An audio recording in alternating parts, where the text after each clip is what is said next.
Marco. Polo. On today's episode, we do a blind taste test.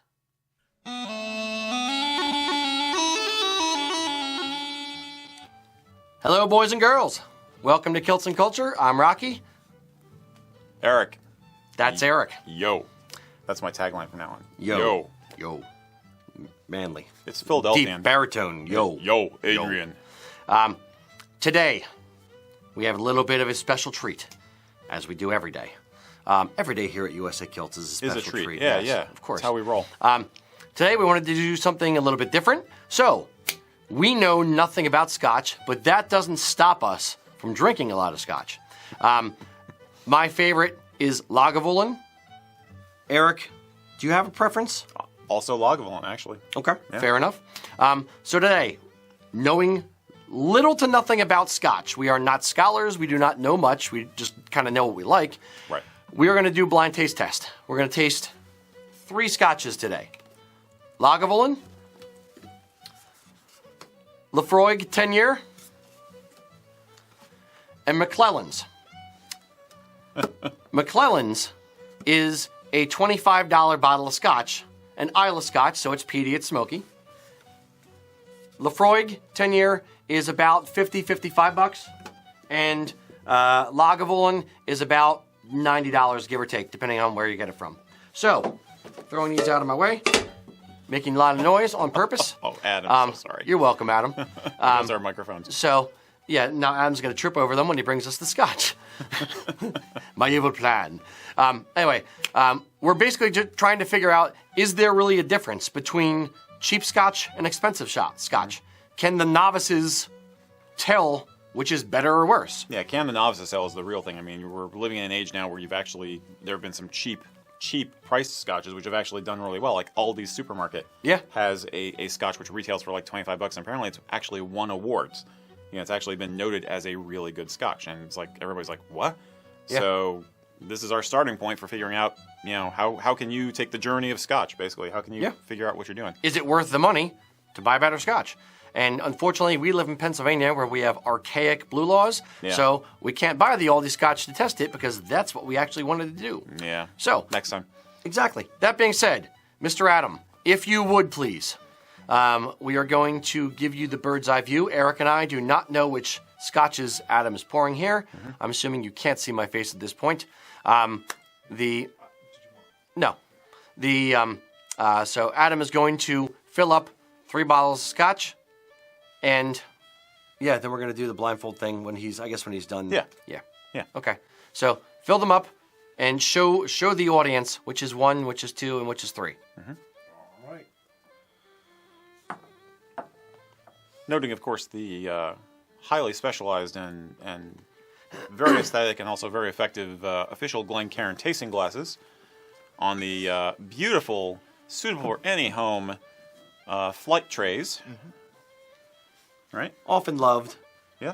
Highly sought after. Quite. Somebody posted on the group like last week or week before a photograph of their dishwasher full of like 40 or 50 Glencairn glasses. Because he had just done a whiskey tasting at his house, and it was just like, wow, that's cool, that's awesome, that's the goal right there. Nice. Yeah. We'll do that in a year, right? We'll actually have an official whiskey tasting. Yeah. All right. What it's gonna be. Now, leave them there for a second, and bring the camera back to us. Now, of course, like any good Americans, we are overly matchy-matchy with our kilt outfits. Yeah. So when we needed blindfolds, we need blindfolds to match our tartans. You wouldn't do anything else. Why would you do anything Why else? would you? Is there anything else? Well, I don't know, but... My God, we're nerds. Pocket square, tie. Yes, exactly. Kilt hose. Yes, Argyle hose. Yeah. So, to make this fair, and basically because I know from drinking it that Lagavulin has a slightly darker color than the others. Yeah. There's a reason for doing a literally blind test. Exactly. I regret that I have only one life to give for my whiskey. Yes. I need a cigarette. Yes, but it has to be color-coded to match your tartan. Absolutely. Yeah. All right, Adam, are you prepared to bring forth the Scotch? Blindfolds are distracting. You're gonna, yeah, I know this is very awkward. So I am not you're going to hand us. I'm not going to put my hand out until you say there's something for me to put my hand out for. I don't want to mess this up. All right. Number 1. Rocky, there's number 1. Eric. Okay. Okay. All right. Ready? All right, Eric. We're going to nose first, right? Do this properly. Oh, damn it, it's Petey. It's gonna be tough. It's gonna be tough. I'm gonna embarrass myself, and I know it. All right.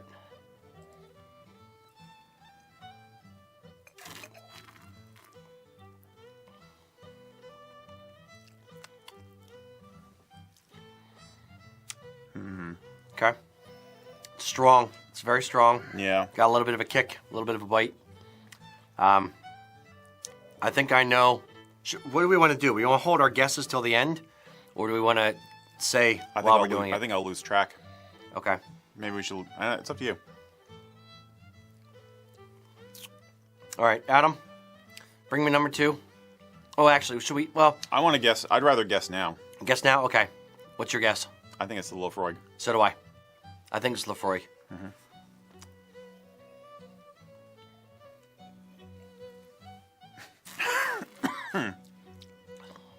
Yeah. It's definitely got it's very, very strong. It's it's Lefroy's 10 year. I don't know what I'm doing. It's a little bit stronger. Well, we want to drink our waters first to cleanse our palate a little bit. Good idea. Can I reach my take water those? with my blindfold on? Hey, I can. I did it. Okay. Yeah, I'm surprised I didn't knock this over. There's no cap. Okay. We're working on a spin-off series about Daredevil in Glasgow. All right. Are you ready, Eric? Sure.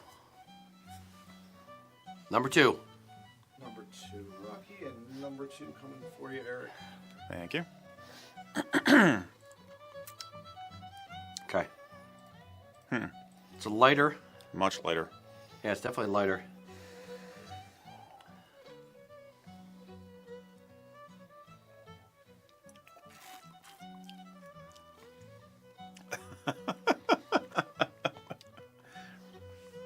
I don't think this is as hard as I thought it was going to be.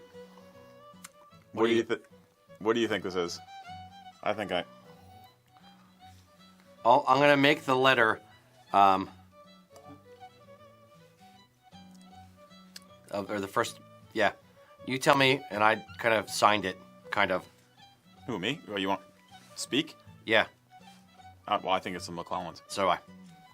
Oh my God, because for everybody watching at home, basically, yeah, there's not nearly as much nose.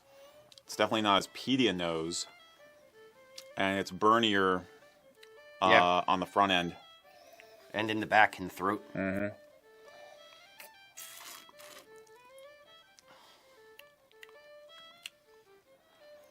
I'll say this: it's not as bad as I was expecting. Yeah. It's still not bad. I can tell the difference. It's not great. It's not great. Yeah. It almost has a slight, like a vanilla-y tone to it. Yeah, I'll give it that. It's burnier. Well, I don't know. It's about as burny, I guess, as the first one. I'm assuming that one was. It's not as smooth. The first one was actually nicely smooth, I think. I think it's gonna give me heartburn. That's entirely possible. Yeah. All right, I'm not gonna finish it. All right, Adam. All right, and Eric will drink water to cleanse his palate. Get my water.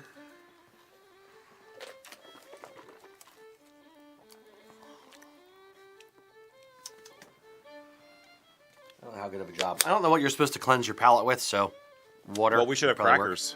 We should have like wine True. crackers. Yeah. I don't want to be chewing on camera. Well, we chew all the time, but I know. chewing up scenery. Yes. All right. Number 3. Rocky. Oh, yep.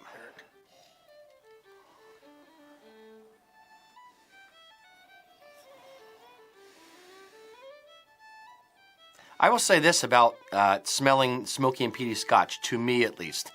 It brings my heart rate down. It brings my stress levels down. Like, if I've had a rough day, it's part of the experience for me of drinking whether, usually Lagavulin, but part of the experience to me is just kind of sitting there smelling it, and I don't know if it's the anticipation of it, if it's something about it just brings I breathe slower, brings the stress levels down. It's a good question. I mean, it could be a technical thing, like something about it's aromatherapeutic kind of a way, it's actually working on a technical level, or it could be that you've trained yourself psychologically to expect the relaxation, and therefore it's a Pavlovian response. It's the releasing of the stress. I'm done that for the day. Now it's time to sit and. Yeah, I wonder which one it is, or a little bit of both, maybe. Yeah.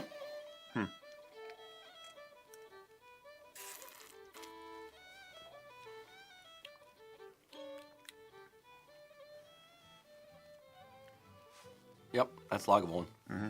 Oh, I see there. You drinking that? Yeah, you drinking enough of it. I don't drink. It's my favorite of. You drink it every day. Yeah. Every time I have a lunch meeting with you. Breakfast meetings. No, we were unfairly biased to begin with. We admit that. Yeah. But I think it's a little bit sweeter, a little bit more. It's a little sweeter, honeyish kind of thing. I'm liking the Lafroig better than I thought I would. It's a straight. Nice. Well, assuming that number one is Lafroig, assuming we were correct. Right. Mm-hmm. Okay. Since we've effectively made our guesses, I'm assuming we can take our blindfolds off now. But I'm so comfortable. Fair enough. The harsh studio lights and everything. I'm real nice chilling out here, Yeah. Okay. All right. Okay. Blindfold off. All right. When you can take the whiskey from my hand, it will be time for you to go. All right, Adam. Oh wow, it's bright in here. Where are we? Yeah. Now I can't see anything. Oh man, that was a dumb idea. Do I know the answers? Yes. No, because I was nervous. Lucas, you're kidding. I'm performing up here. We don't know if we're right. I can't work under these conditions. Neither can I, apparently. So, Lucas, what is number one? We had Lafroig as number one. Okay. What is number two? We're 1 for 1. We had McClellan's as number 2. Yes. 2 for 2. Yep. That means we have to be 3 for 3. Yeah, so there we go. Abso-freaking-lutely. Sweet. Nice. McClellan's is actually darker than I thought it was going to be. Yeah, it is. It is. You do have them, side by side. Yeah. That would have thrown me off. It's actually darker than Lagavulin. Do they get is that artificial coloring or something? No. Are they cheating? I don't know. I have no idea. I would expect people to assume that a darker color would mean a richer product, for lack of a better term. So in a way, I guess it's more of the barrels that they're in. Will give it more of the color. Okay. McClellan's, I think I said I could feel it like it would give me heartburn. There's certain scotches that kind of give me heartburn, and I kind of felt that. I could see maybe doing something with it, like a Scotch and soda or something. You know what I mean? Or very occasionally there are some vintage cocktail recipes that call for whiskey. They usually mean like bourbon or something, but I could almost see using it for that. But on its own, I wouldn't want to drink much of it. But it wasn't as bad as I thought. No, I was expecting it to be like really rot gutty, kind of flavor. It wasn't as bad as I thought. Yeah, it is a little bit lighter than I thought. I hate to tell you this, but Lafroig? I might be a Lafroig convert. I might be changing. Now this is the 10. They have an 18. Oh yeah, okay. Which is this, but a little toned down, a little smoother. Yeah. It's very similar to Lagavulin. Mm-hmm. It's just a lot smoother. Basically, the longer you age it, the smoother. I'm really liking the nose on the Lafroig. Is really lovely. Oh yeah, if you have like a poor sense of smell, like Lance, something with a stronger scent. Mm-hmm. Like Lafroig, Lafroig. And that could be. I sometimes do have sinus issues, so that could be. Yeah, you have a cold. Yeah, so I might be reacting to it that way. Not anymore. Just killed it. Woohoo! Cool. Did anybody have any comments or questions about Scotch? Well, since you're not gonna drink you're gonna finish your Lagavulin? Go ahead. Can't let it go to waste. Okay. All right. Indeed. Well, that was fun. Yeah. All right, show's over. I'm gonna go drink. That was no. It's so I think there is just kind of bring it back around. So there is something to the price. Yeah. It's you can definitely now we did them side by side, so it's a little bit more obvious for us. Mm-hmm. But I think we could definitely tell cheaper, burnier type Scotch from better quality Scotch. But at the same time, McClellan was. if you started with that, I don't think you would be really horribly disappointed. No. And if you like assume that just start with a cheap one and then as your money permits ramp up, would make sense. Yeah. Yeah, it's the fact that we've had better Scotch before that going down then is much more noticeable. So it's maybe, so there might be something to that. Fair. That maybe if you're getting into this, I think the best way to get into this obviously would be to attend a tasting being hosted by somebody. We should do that at some point. Yeah, we really should.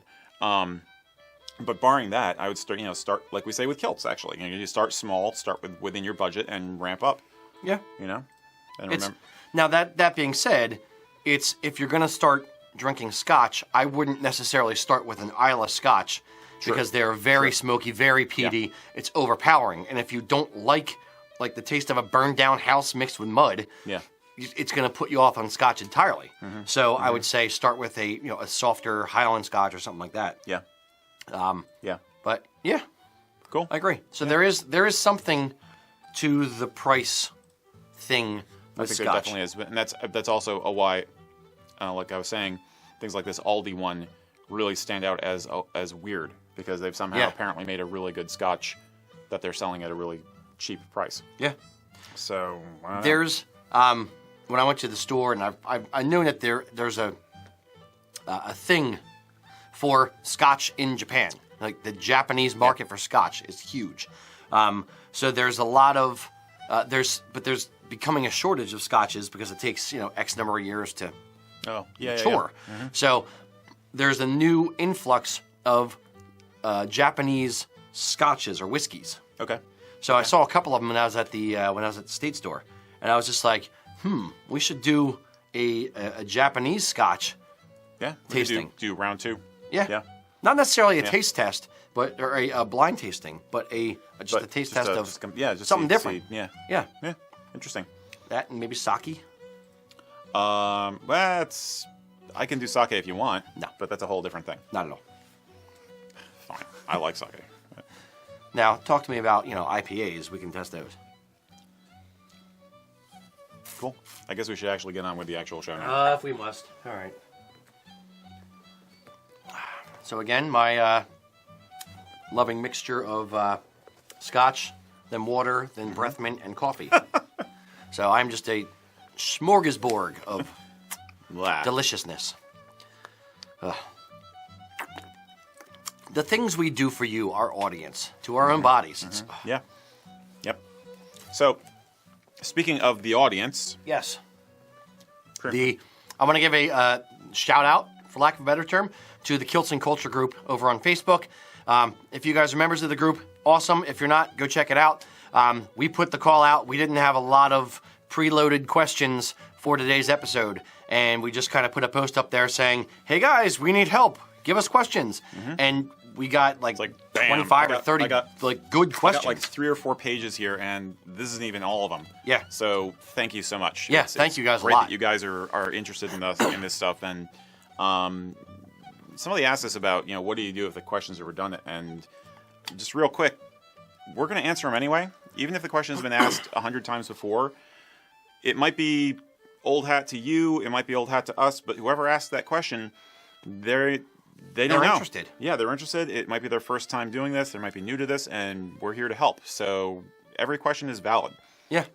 If it's a real quick one, we will try and answer you immediately in comments on the group, of course. But every question is valid. Keep them coming, and thank you so much. And thanks in general to everybody in the group for making the group great. It's grown exponentially. The growth rate on the group has been fantastic, and it seems like we're really succeeding in having a nice big tent where everybody can talk civilly and have a good time, and we get so many different bits of culture and input and everything. It's been awesome. It's in part it's due to a few things: the members and the mods, basically. The mods being able to keep the tone of the group civil, and for the most part, the members of the group policing themselves and really doing a good job with keeping it nice and civil, non-political, all that kind of stuff, and obeying rule number 1: don't be a jerk. Yeah, that's we've done a pretty. I'm very proud of the group. Yeah, and how cool it is and how nice and inviting it is. It's been a great party. Yeah. I have one challenge for you guys now. In advance, happy Tartan Day. It's coming up. Like tomorrow. Yeah. I am really, really looking forward to seeing all the photographs of you guys in your outfits out having your adventures for Tartan Day. So post photos of your stuff, post video if you can. If you're at a parade, if you're toasting the day with your buddies, definitely want to see that. Really looking forward to seeing that because to me, this is a bigger deal than St. Patrick's Day, and that's saying something. I know. Blasphemy, Well, sir. Blasphemy. I do both. But for me personally, this is where I live. So Great. there you go. Okay, Cool. Maybe it's the whiskey talking. I don't know. And the last thing was we had a couple of people asking us questions about what's going on here at the shop, about this construction thing that we're doing. So you want to talk about that? Yeah. Quickly? The construction is starting. They started jackhammering and knocking holes in the floor, kicking some holes in walls. Basically, we are putting a second story on the building. So we are expanding the building from 6,000 square feet to 12,000 square feet. The store itself is the retail area is actually going to grow a little bit. It's going to be effectively half of the downstairs area. We're going to have a dedicated customer service area with, computers and, fancy phones with headsets. The shipping area and the warehouse area is going to expand in the back. We're taking the production upstairs to the second story. We're getting a real boiler ironing system. It's super high tech, crazy. Yes, industrial grade stuff. Yeah, think like what a dry cleaner would have, kind of thing. And then we're also putting our studio, which is here, over in that building, and putting it upstairs and really building out a pretty cool studio dedicated for just the purposes there. Yep. And our marketing department and computer guy are actually going to have their own area on the second story. We have to put in an elevator because we're that code awesome thing. now. Yeah. We're that awesome that we need an elevator. We're elevator worthy. Yes. We have an elevated status, you might say. Oh, that's the Scotch talking. I'm blaming the whiskey. Yeah. But yeah, it's pretty exciting. It's pretty cool. The whole project's going to take about 3 to 4 months. Mm-hmm. So basically, there will be a few times in the next couple months where the store is physically closed. When they rip the roof off, no one's allowed to be in the building for a week. So before you come out to the shop, give us a call. Make sure that we're open when you want to come out, or give us a call a couple days ahead of time, and just so you can plan your trip, kind of thing. Yep. And I am especially looking forward to the studio space, because one of the things that's going to allow us to do is have guests on the show easily. And we try and make this set and everything look nice, but this is kind of like shooting in somebody's front living room. It's a very compact space. But we have occasionally wanted to get friends of ours who are in bands on the show and have guests to talk about special topics, and we're going to be able to do that.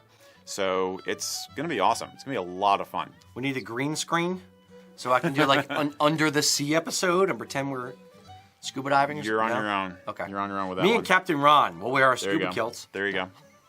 You have a scuba kilt? No. I thought Ron was the only one who had a scuba kilt. Ron is the only scuba Okay. kilt in existence that Okay. I know of. Okay. All right. So Very that's good. that. I think that's the housekeeping. Yeah. So if you guys have any questions you want to ask us, load them in the comments. Eric and I are going to start by reading some of the preloaded comments, and then we'll throw to Lucas, who will read us what you guys got. Okay. I'm going to start with a simpler one.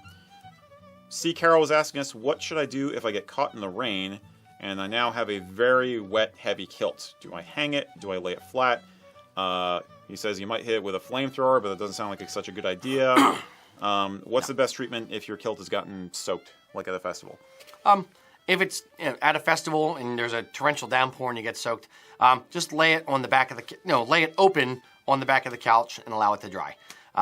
Do not throw it in the dryer. Mm-mm. The heat and the agitation are what are going to make it shrink. You don't see sheep out in nature, shrinking when it gets wet, so you don't really have to worry about your wool getting wet. That being said, when you get home, just kind of lay it out, let it air dry, and you should be. Then you're going to need to probably iron it at that point, but you'll be fine. Mm-hmm. Yep, simple. Yep. Right. Do you need another one? Sure. Okay. Okay. Cameron was asking us, have you personally, either of us, ever been corrected on something regarding Highland wear by someone who was wildly incorrect? And if so, how did you handle it when that happened? Back when we first started the company, 2003-ish, I had a gentleman come into the shop, and he said, I want to get the County Donegal Tartan. And I said, sure, not a problem. Okay. Pulled out the book from House of Edgar. This one? Yep, that one. Okay, great. And he said, yes, that was my great-great-grandfather's tartan. He wore that tartan. That's why I want to wear the County Donegal tartan. And I explained to him that the Irish County tartans, while they are beautiful, were only designed in 1995 by a lady named Polly Wittering for the House of Edgar. Here's the back of the swatch with the copyright date, and he kind of, no, my great-grandfather wore this one. This is the one he wore. And it was more of a sales aha moment than anything, where it's, to a degree, the customer's always right kind of situation, where it's just like, okay, your great-grandfather wore it. Great. Let me take your measurements and take your order. Right. It's, Moving on. You just kind of have to just move past it. We're in a weird position where when someone tells us something that's incorrect, like patently incorrect, like verifiably date of copyright incorrect, we just kind of have to explain what the fact is to them, and if they don't want to accept that as truth, or if they don't believe us, then we just kind of have to move past it so we don't get in kind of a confrontational situation. I think that's just not just being in the business like we are, but I think that's just being gentlemanly. Anyway, Fair. I'm not going to, if somebody is sincerely seeking information from me and they want verification of what they think is true, or if they want to be corrected because they're trying to learn more, that's one thing. But if this is something that they've got a lot of emotion tied up in it, it's not worth it to me to shatter their illusions. You got to choose your battles, I think is what I'm saying. Sometimes it is. If they're out spreading misinformation in a bad way, then I'll be more likely to correct them. Yeah. You know what I mean? Yeah. But some guys going around saying, oh, you always wear your pleats in the front, then I'm going to want to correct them and drive that point home. But if it's just an innocent thing, I would gauge the innocence of it, I guess is what I'm saying. Yeah, and I'd gauge the innocence and the level of fact versus opinion. In my example, it's a copyright date that's literally 1995 C with a circle around it. Versus if someone says, no, you don't leave the bottom button of your vest undone. That's ridiculous. You always button it down to the bottom. Yeah. It's where it's a convention, not necessarily a law or a verifiable fact. There's a bit of a gray area. And you have to decide if you're going to get into it with them or if you're just going to say, well, let's just agree to disagree. Yeah. Sometimes you want to do that, sometimes you don't. Yeah. But when you're saying that, there's almost a level of you're wrong and I just don't want to fight with you within that. But at the same time, it's politely kind of back out of it, like, oh, okay, and just have a great day. Yes. Yeah. Yeah. Yeah. This is simple. I can't say I've ever had a personal experience where somebody has done that to me and correcting me on what I was wearing. I've had vaguely similar things to what you're talking about here at work. But in my personal life, I can't say I've ever had anybody come up and say, that's not the way you're supposed to do that. I've never had that happen. That's just probably luck of the draw at this point. But I've had it happen here for where somebody is talking to somebody else, like father talking to his son and explaining how something is done, and I will gently nudge them like, well, it's actually this, or if they're like, oh, the ancient is the darker color schemes, then I'll be like, no, actually it's the modern. Like here's the example, kind of thing. So I would politely do it. I wouldn't try to embarrass the person. Right. But if they want to believe misinformation, at some point you just kind of okay. Yeah, I think you're rarely going to win a convert or help somebody out by embarrassing them. That's the other thing. Yes, I would agree with that 100%. Yeah. Cool. Okay. I think we shot that horse pretty well. Yeah. Horse paste, as Kelly would say. Horse paste? You've beaten the horse so much it's become paste. Should we do you want to do an online question now? Sure. Lucas, do you have any? Sure. We have a question from Tyler, and he is asking, what should you wear with a utility style kilt? In what sense? Like the rest of your outfit? Nothing specified. Okay. Rule of thumb is, in our estimation, a utility kilt, a cargo kilt, is basically casual wear. So you'd wear whatever you would normally wear with like a pair of jeans or a pair of Dockers or whatever. You know, it's basically that simple. Yeah. It's a question of what context you're going to be in for that day. You know? Basically, context is king. If only I had a graphic for that. We need to make it as a ping so it comes up behind us, between us and the background. I could probably do that. Sweet. Okay. Now you have to.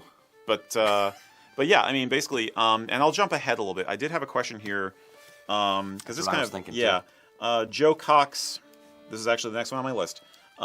He was asking, can you wear a utility kilt as part of a heritage outfit? How can you dress a cargo kilt up? My sister is getting married, and I was considering wearing my black utility kilt. Would it look okay with a tuck shirt and a tie? So that's related to what this person is asking, I think. To me, this is my opinion. And I know Chris Gulick is out there about to freak out and throw something at the computer screen. I hope not. To me, a utility kilt is fine. I don't mind utility kilts. I have some utility kilts. That being said, I would only really wear it like I would wear a pair of jeans or a pair of cargo shorts. The most I would dress it up would be like a sweater or that kind of level. Nothing that's approaches formal. To answer the first question, what would I wear with it? Pair of sneakers and crew socks, pair of combat boots and a t-shirt. The most I would probably do is like a golf shirt or a sweater with it to, dress it up a little bit if you're going to go on a date or something like that. Mm-hmm. I've actually seen, and I have no problem with using a contemporary kilt. Let's expand it to try and include all of the utility kilts. A contemporary kilt, let's say. So like a 21st century tweed with the pockets on the front kind of thing. Yeah, but that's dressier. It is dressier, but my point is, I've seen, and I think it's okay if you're going to wear that, again, kind of like Dockers. I could see using one, assuming it's well pressed and you're wearing it well and you haven't been hiking and camping it so it's all beat up and looks, kind of wrinkly, wearing it to the office, even with a polo shirt or with a shirt and tie and a sweater vest, kind of a hipster kind of a thing. I think utility kilts can work into a hipster kind of a casual or business casual aesthetic pretty well. As far as pie hat, maybe fedora? I've seen guys wear a pork pie or a stingy brim. Yeah. But that's the thing. It's a fashion thing. So if you're going to be kind of fashiony with it, you can do a lot. I will definitely. That's my choice of kilt a lot of time for like a metal show, because it's basically then t-shirt and necklaces and bracers and that kind of stuff, and that's it's part of the general aesthetic of the event. It's kind of kick-ass and warrior aesthetic kind of a thing. Bringing it into city life, into civilized society, can be a little bit more difficult. I will argue that you could wear it almost like this guy was asking. You could almost do it for something like a casual wedding if it's a type of kilt that A, doesn't have multiple colors, and B, doesn't have the cargo pockets. Like, I have a mocker, a utility kilt brand mocker. You can get away with a fair amount with that because it has clean lines. One of the reasons why a contemporary kilt doesn't work for dressing up, is that it doesn't have very clean lines. The pockets tend to make it bulgy and a little awkward, and the way it hangs can be a little awkward. But something that's a hybrid like the mocker or a 21st century kilt, if the lines are cleaner, you could dress it up a little bit more. Is it going to be as nice looking as a traditional kilt? No. It's not going to have as clean lines. It's not going to be as form-fitted as a custom-tailored kilt. That's the other problem with utility kilts, is they're not custom tailored to your body, so they're going to fit you more boxily and more clumsily. Some are, not every brand. All right. I'm painting with a broad brush there, maybe, but I would say you might be able to get away with it with some dressy but casual things, or if it's like a subculture kind of a theme thing or a theme kind of a thing. But you're certainly not going to be able to wear one to a black tie or a white tie affair. Like I wouldn't wear one for St. Andrews, or my lodge meeting or anything like that. Yeah. So. I could see if you're going to a casual wedding, I could see it. Mm-hmm. If you are having a casual wedding, like a beach wedding or something like that, or in nature, I could, see it that way. It depends on the person, but that's not formal. It's a casual wedding. Right. So, yeah. I think the thing is, when you're wearing it casually, you just do whatever. It's casual clothes. You just don't worry about it. Just wear whatever you want. If you're trying to wear it for an occasion, you're going to have to be aware that you are pushing the boundaries, and you're going to have to be creative. You're going to have to be clever, and you're going to really have to own it. You know, if you have any question at all about whether anybody's going to think it looks odd and it's going to ruin anybody else's good time because they're looking at you and you're like, you're the oddball in the context of the event, then you may not want to do it. See what I mean? Yeah. Okay. I would say this. If in that instance, if there's other guys that are going to be in kilts, but you want to be in a utility kilt, but you're afraid you're going to be an odd man out, maybe adding a sporran to it. Because it brings it in line with the less skirt-like aesthetic, more kilt-like aesthetic. Again, if it's one of the cleaner design ones with either the very subtle pockets or no pockets, that's what I'm talking then about. a sporran will look cool. Yeah. I do that with my mocker. I will wear a sporran with my mocker, but I would not wear one with my survival kilt that has all the big, industrial strength pockets on it. Yep. Okay. Cool. Next. Hey, horse paste? Horse paste. Yeah. Okay. Hopefully that helped. All right. Matt Spence is asking us, what is the best cost-effective option for taller guys when it comes to kilt hose? He is 6'5".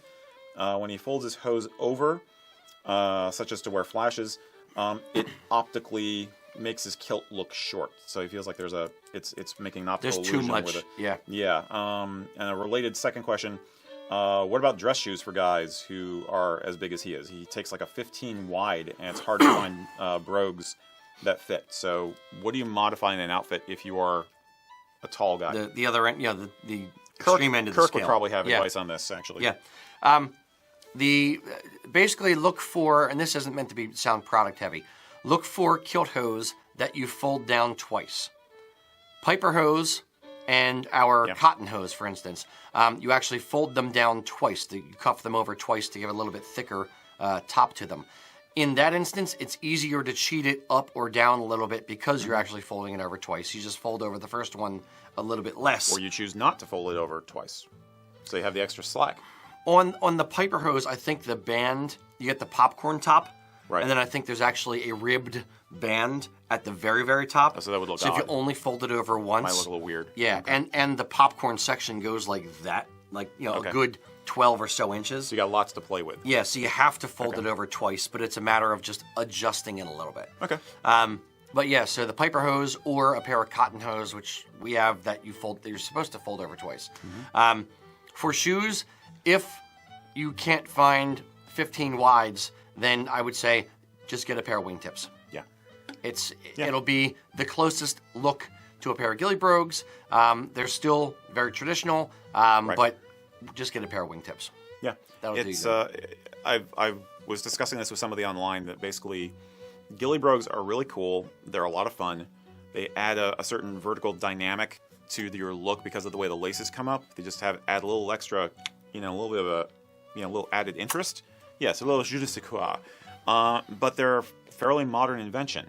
If you look at 19th century portraits of guys, they're not wearing Ghillie brogues. They're wearing regular Victorian walking shoes a lot of time. Buckle brogues, if they're being very traditional, then buckle brogues. But the Ghillie brogue, as we know it, is basically a romanticism. It is basically a modern shoe which is trying to make you think about the early medieval and 17th, 18th century roots of Highland culture, back when they really didn't have roads and they really need to have the laces so that their shoes wouldn't get lost in the mud. And it's supposed to help you feel more in touch with your roots by putting on those laces. You know what I mean? It's an emotional thing.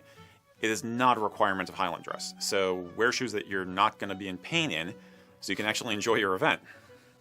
I would draw the parallel then, with that in mind. That was actually a good insight. I would draw the parallel that the fly plaid serves the same purpose. Absolutely. Where it is a modern invention, basically from the mills to sell a little bit of extra cloth. Yeah. But at the same time, it gives the upper portion of the body something to wear over the left shoulder to harken back to the great kilt, make you feel more Braveheart-esque. Yeah. It's very dashing. Yes. Very dashing, but it serves no purpose other than an aesthetic. Well, I'll even put this in the context of like military uniforms. There's certain aesthetics that they're going after just because it looks good. Right. So it's the same kind of thing where you're just like, it just looks right. Yeah. It's a like I said, it's a romanticism and it's emblematic. It's got the piece of clothing has an emotional content to it. It makes you feel a certain way. But yeah, it's not as important as being able to stand on your feet through the entire wedding or the entire mass or the entire dance. Suffer for your art within reason. Yeah, yeah, absolutely. Cool. Mr. Lucas, you have one. Yes. We have a question here regarding the tartans that you both are wearing and the tartan We forgot again. on the mannequin behind you. Sure. We always forget to introduce our tartans every time. Bad. Yeah. Bad yeah, Rocky. Yeah. Well, this is, you've seen it before if you're a regular. This is the Alaska State Seal Tartan. And I wore this because I had a matching blindfold today. So, Yes. I wanted to be all that. This is the Scott Green Weathered tartan. This is actually the tartan that I wore for my wedding. It still fits me. The buckles have been adjusted, but they still fit. Only a little bit. The mannequin behind us is actually wearing the American Heritage tartan, an American Heritage necktie, and our gray Braemar jacket. That seems to get a lot of attention. Yeah. It's a very, very versatile jacket insofar as it's gray. It matches everything. If you are older dudes with graying hair, not that I'm pointing to anyone in particular, it goes really, really well with guys with graying beards or graying hair. Mm-hmm. Now, but that's, I'm assuming you were talking about the kilt on that one. So Yeah. American Heritage is actually our flagship tartan. So you can get it in PV or wool. There you go. Unless they were talking about the Piper mannequin. Oh, Piper mannequin over there has on the Mackenzie tartan. Yep. Just Mackenzie modern. Yep. Very good. Mr. Lucas? Another question we had from Jared Reynolds, and he was asking, when did Tartan Day become part of American culture honoring Scottish heritage? I knew this and now I've forgotten. I want to say it was the 1980s. I do have some info up here. Yeah, because there are different stages of how it came about. But Yeah. show me. Yep, Tell me what you got. It started up in Canada initially, and it looks They like... have a different one. Yeah. Yeah, and They have April 4th. There's something? two different dates that get their preferred for it. Yeah. What else have you got? The other thing that was mentioned here was there was in New York City the Tunes of Glory Parade that was organized by Sean Connery and Mayor Bloomberg. Trying to see where that took place. No date on that one specifically. I actually have an article about this on the blog section of our website, and I can't remember my details now. The reason it was April 6th was that's the Declaration of Arbroath. Right. Yes, So that's correct. Which is basically that's the document that the independent or the not Constitution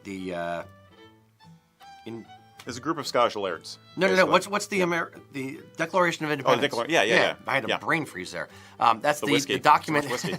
It's the document that the Declaration of Independence was based on. Correct. Was the Declaration of Arbroath, which is basically the Scots declaring independence from the English. Yep. So that's why April 6th was picked for Tartan Day. But there were other iterations of the holiday in the United States prior to the 1980s, but it really got formalized fairly recently, actually. And it's just grown ever since. Now it's in New York City. It's actually Tartan Week. There's a whole week's worth of festivities culminating in Tartan Day itself with the big parade, which is broadcast live, and they do stream it. So if you're not going out tomorrow, enjoy staying home and watching the parade. Yeah, and they also have, I think, it's the Fashion Week as well, and they have the Dress to Kilt event and all kinds of stuff. Yeah, that's true. I guess the dress to kilt event is held nowish because it's Tartan Day coming up to and Tartan it's Week. Fashion Week. Right. Yep. Right. But yeah, for the other details, which I apologize for not being able to remember off the top of my head, check out the blog that's on the website, and of course, there's always Wikipedia. Yeah, But, very true. Yeah. All right, Mr. Eric, Do another one. Sure. Simple one. Jacob New asked us, is it acceptable to use a clan cap badge as a kilt pin? Yeah. The kilt pins, basically are just effectively a wind weight to help hold down the front apron. It's not meant to go through all the layers.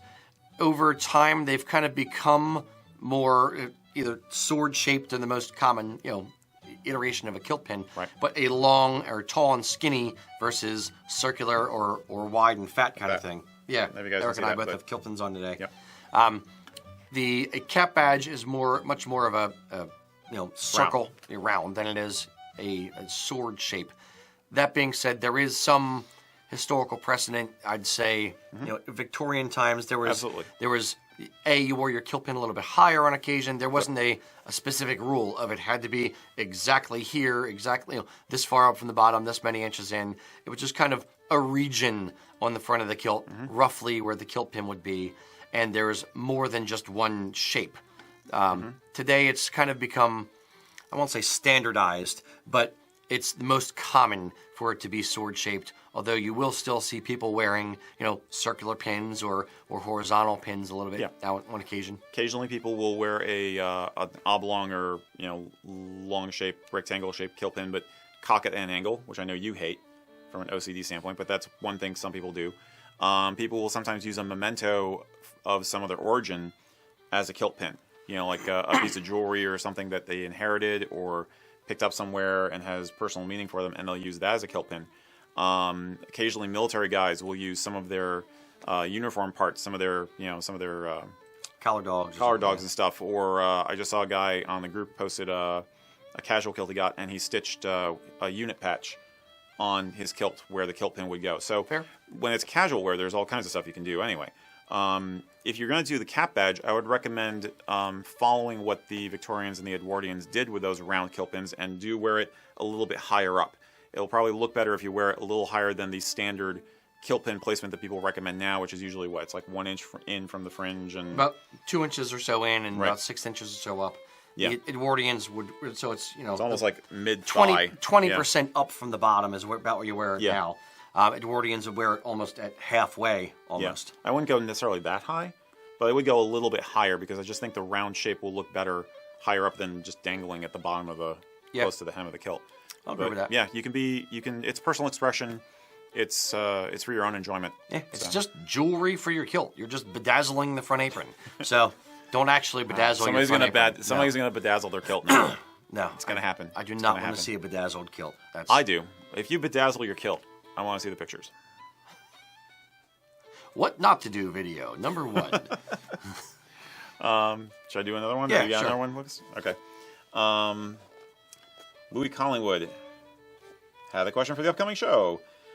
If we haven't covered it before, maybe we have, maybe we haven't. Do you think wearing of kilts as everyday wear, as an everyday outfit, is on the rise in the U.S., or is it on the rise in any other places? I've seen some posts to the effect that in Scotland, the kilt is worn more for formal events and not really as everyday wear. Is that true? And he wants to know, where do we think is the kilt most popular as casual wear? Okay. There's a saying that kilts are worn by Scottish people in America and Americans in Scotland. It's not Americans, when we want to get in touch with our roots and we want to go back to Scotland and we want to see, where the family came from and that kind of thing. You kind of, get sucked into all that is Scottish, and you want to wear a kilt when you're over there. For the most part, Scottish people don't wear a kilt in daily life. In the Highlands, a little bit more so. You'd still be seen kind of as a little bit eccentric, but they generally reserve it more for formal stuff. The way I kind of will draw a parallel is when you're, maybe when you graduate high school or get your first job or graduate college, your parents buy you a suit, buy you your first good suit. And then in Scotland, their parents might buy them, their first good kilt. So that way you could get them through all the weddings that they're going to be attending of their friends and whatever in their mid-20s. That being said, it's not done daily nearly as much or as much over there or anywhere for the most part. Have we seen an uptick in it? Yes. I think so. I think we've seen an uptick in people wearing it either daily or once a weekish, or on weekends, or wanting to wear it regularly. For me, it was always a matter of, when I first got the kilt, my very first ones, I spent a lot of money on this stuff. I want to wear it more than just once a month or once a year. So I kind of forced myself to wear it. And then the more positive comments and positive reactions you get wearing the kilt, the more you're going to want to wear it because it's, the positive feedback loop. Right. Yeah. Would you agree with that? I totally agree with that. And yeah, if you spend the money on it, then heck, use it. Enjoy it. Don't leave it in the closet. I think there's absolutely been an increase in popularity that we've seen just in the evolution of this business. As the reason we've been able to grow as a company is because you guys out there are wearing kilts. It's definitely more popular. There's been a kind of a leapfrogging and dovetailing with the utility kilt market, and there's been I think the more busy and hectic and technical society has gotten over the past couple of decades, the more people have wanted something that was heritage based. They want to get that naturalistic thing into their life. They want to get that sense of individualism in their life because of the daily grind.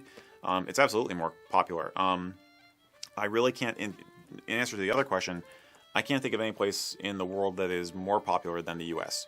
And in the U.S. is probably no more popular than in Spring City, Pennsylvania. Mecca. This is the Mecca of kilts. Mecca. This is world headquarters here for American kilt wearing. But yeah, it's we have more kilt wearers as a density in this square 100 yards than anywhere else in the U.S. 100 yards. That's like if you can on a daily basis. That's true. That's kind of like if you could buy like a square meter of land in Scotland, you can be a Scottish laird. Yeah. Is it like that? Yeah. No, seriously though, I think kilts are hugely popular here because the diaspora has more passion. And honestly, in the UK, I'd be speaking out of turn if I said this is true in Scotland, but I know that in London, they are incredibly fashion conscious, and they are very conscious of trends. And to a large extent, that means that they will not always stick with a very traditional dress kind of a thing. Yeah. I mean, bespoke suits or something else, but you see what I mean? They really like to follow fashion in the cities. So I think that it is either a bluffo traditionalist or an eccentric who really wants to wear kilts all the time in Scotland. But guys do. I mean, there are people out there who do love them that much. And occasionally, besides the weddings and stuff, we do see, guys like to wear kilts to football games and stuff. Oh, yeah. That's the other thing in Scotland. It would be, rugby matches, football games. Group activities, team activities. Yeah. They'll pull them out. Yeah, when you want to show solidarity with a movement or a team or whatever, that's a good time to wear it as a uniform. Yeah. I'll say this. I think that I would harbor a guess that the utility kilts being a bit more popular with different demographics than those of Scottish heritage will be a gateway drug, if you will, into wearing kilts. So somebody might say, hey, I see you wearing a utility kilt. That's awesome. I want to get one. And then they get that one, maybe a second one, and then they get into it. And the more they get into it, the more they say, this is kind of cool. Now I want to look at this Scottish stuff as well. And yeah, fair enough. That's what happened to me. Yep. So yeah, I think it's a neat end around to bring people into the fold, as it were. We have a huge advantage in this country that we look forward and backward at the same time. Yes. You know what I mean? So yeah, I think that hopefully that answers the question. Yeah. But they're absolutely getting more popular. Yeah. The only place I would say that it's probably reasonably popular, due to them just being badass, is in Seattle, because of utility kilts. It's a little bit of a different type of culture out there. It's a little bit more open and fun and accepting of different types of things, artisty kind of vibe. Yeah. So I would say in Seattle, in like Portland, Seattle and Portland. Yeah, it would be more popular out there. You'd have a better chance probably there, outside of Spring City. You'd have a better chance, or the Wawa across the street from us. You'd have a better chance in Portland or Seattle walking down the street and seeing a guy in a kilt than you would almost anywhere else in the U.S. And then I would say actually around, not to toot our own horn, but around here, around the Philadelphia area, I think there's more because people come here physically. Yeah. They come to the actual store, so there's always going to be, if there's a brick and mortar store that's successful, there'll be more of a ripple effect in that community. And then I would say Boston. I think there's probably a fair number of guys in Boston.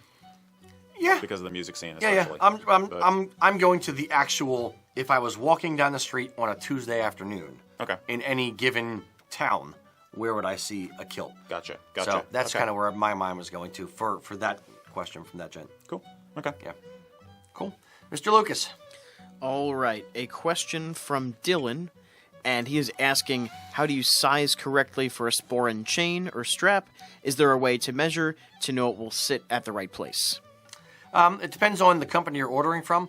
If you're ordering from us, I would say take your waist measurement and take it a little bit loosely, and we're going to give you one that's going to fit a little bit more than what you're giving us. So if you're a 35-inch waist, we would give you a medium chain, which will go up to about 40. So you want the sporran chain.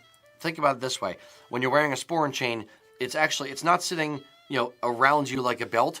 It's tilted down in the front, and then the sporran hangs from the sporran chain. So you want to make sure wherever you order it from, ask that company, how do you guys size for your sporran chains? I wear a 34-inch pants. My actual waist measurement is 35 and a half. And if I measure down at an angle where I would want the sporran to hang to, and up to your lower back, you get this, diagonal circumference through your body, and that comes out to 38, whatever. And give them those measurements and see what they send to you. Would you be better off giving a hip measurement, or is that too much? I think it's too much because it's not going around the widest part of your rear end. Okay. Okay. That being said, I'll dovetail it with a different question. What happens if you get a sporran chain and it's too long?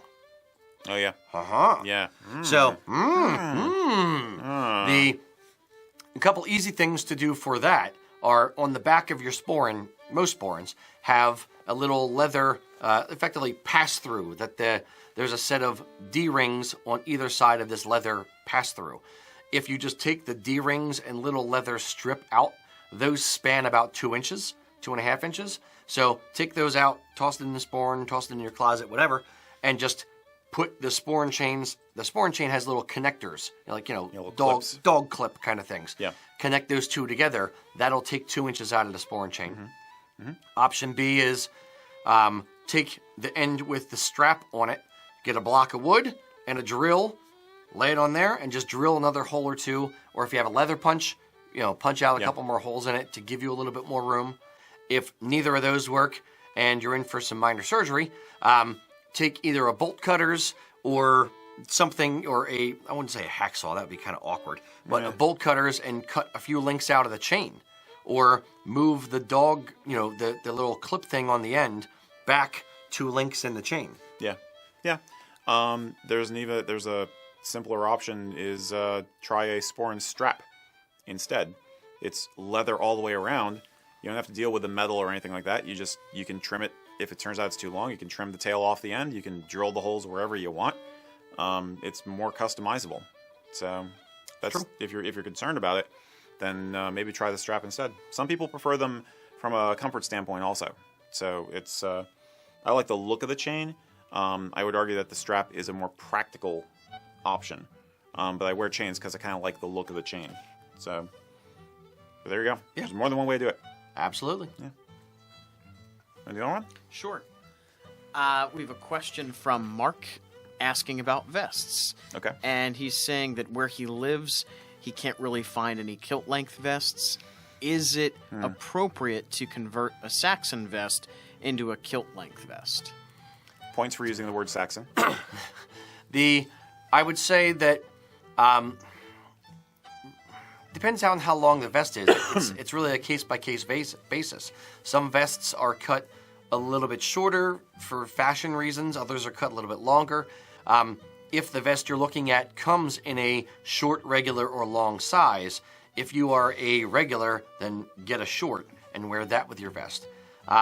If you're looking for a vest to do double duty, meaning you want to wear it with pants as well as wear it with a kilt, then I'd say get it a little bit shorter so that basically you don't want it to be covering the top of your sporran. That's the problem with most Saxon wear. It looks awkward. Yeah, whether it's a jacket or whether it's a vest, when it covers the sporran, it just looks ill-fitting. I think he's aware of that. I think he's wondering, can you surgically alter a Saxon vest to fit? And my answer would be, if you proceed with caution, maybe, but you could run into the same problem that you do if you're trying to convert a jacket, which is that the placement of the pockets you can't change. So you could wind up with a vest where your pocket slit is like only a couple of inches from the bottom hem and it's going to look goofy. Now, if you have a vest that has no pockets on it, you have more room to move, more latitude with that. It may be that a minor alteration, like with the points on the front of the vest, just folding them up so you have more of a straight across flat front on the vest might take care of it for you. But if a vest is a little long, it is more forgivable than it is with a jacket. So I like to shop thrift stores, and I've occasionally found vests that way, and sweater vests, of course, where they're a little bit long, but I can get away with it. And if I want to play with them and experiment with them, it only cost me a couple bucks. So I would say experiment with something cheap if you're going to do it. But as far as altering the shape of the vest, watch out to make sure the pockets or the pocket slits don't look stupid when you're done.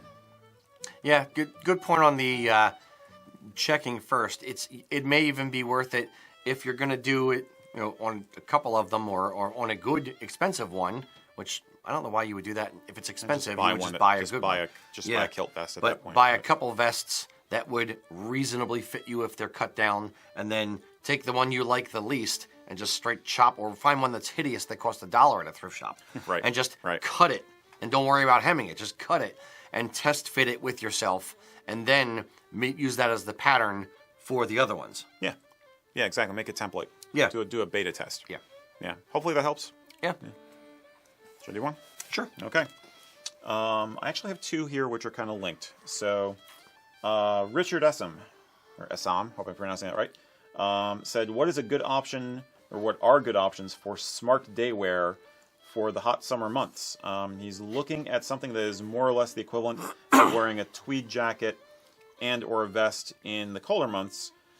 Is there such a thing as a linen kilt jacket? And this is very similar to Doug Draper asked us, what can we suggest in terms of what's it like wearing a wool kilt in hot weather? He's in Texas, and he's saying, we probably can't relate, but Texas summers are incredibly hot and humid. How do you deal with a wool kilt in that weather? So from the kilt to the jacket layers, we're assuming you're not dressing in just a t-shirt. You want to look nice. What do you do if it's hot? Perennial question, actually, guys. Get this asked a lot. We get this asked a lot. My brain went to ultimately, you're wearing wool in the summer, or you're wearing a long sleeve jacket with shirt or whatever in the summer. It's similar to do you wear a hat? How do I stay cool while wearing a hat in the summer? Outside of, making an air conditioner, a backpack, and strapping a tube up your kilt, there's not a lot you can do to stay cool while wearing multiple layers in the summer. Even if you're wearing a linen jacket, you're still wearing long sleeves. It's still trapping the heat. There's still a layer inside the jacket of lining, which is probably going to be taffeta or satin or something. It's going to not breathe real great. So there aren't a huge number of things you can do. And my brain, by the way, is going to outdoors at a festival. Right. Or somewhere outside in the summer. Right. If you're inside, then it wouldn't matter as much because hopefully you have air conditioning. But outside, outside of wearing, less clothing, you're going to be hot. If you were wearing a seersucker jacket with a pair of pants outside in August in Texas, you're going to be hot. Whether it doesn't matter. You're fighting against physical nature. So ultimately, there's a little bit of you're going to have to suffer for your art kind of thing, or you dress for the occasion, or you dress for the climate, as it were. Mm-hmm. The wearing a kilt, to address the second question, wearing a kilt outdoors in the summer in Texas, believe it or not, Pennsylvania summers get real hot as well and very, very muggy. Very humid. So, we get very humid as well. Swampy. Yes. That gave me a visual. The wool breathes. And again, no matter what you're wearing, whether it's a pair of, cotton shorts or a pair of pants or whatever, you're still going to be hot if you're outside in the summer. The things that dictate your body heat most are what are you wearing on your head and what do you have up top. So forego the jacket for the second gent, and if you're wearing a a golf polo or some kind of t-shirt or something like that that's lighter, that's breathable, that's, allows it to breathe, and you're not wearing anything on your head, or you're wearing a mesh cap or a breathable cap on your head, then that is going to keep your body temperature down more than a black Balmoral or Glengarry that's thick wool that's going to not allow your head to breathe at all. Yeah. So at that point, it almost doesn't matter nearly as much whether you're wearing a polyviscose kilt, an acrylic kilt, or a wool kilt. It won't matter as much. Mm-hmm. Is there a little bit of difference between a 16-ounce wool 8-yard kilt and a 5-yard 13-ounce wool kilt or a casual PV kilt? A little bit. But if you're outdoors in August and it's 90-plus degrees, you're going to sweat no matter what. So I'm very temperature sensitive. So for me, the difference between the weights of the kilts does make a difference. I would say a 5-yard wool kilt can be nicer. And you're kind of dealing in subtleties here to try and give yourself the advantage you can if you're very temperature sensitive. Either if you're a big guy or what. So maybe a 5-yard kilt would be a good option. Maybe PV would be an acceptable option. We have a lot of people. We do sell a lot of them to people in the Southwest and California because of that. I think the jacket, you're kind of out of luck.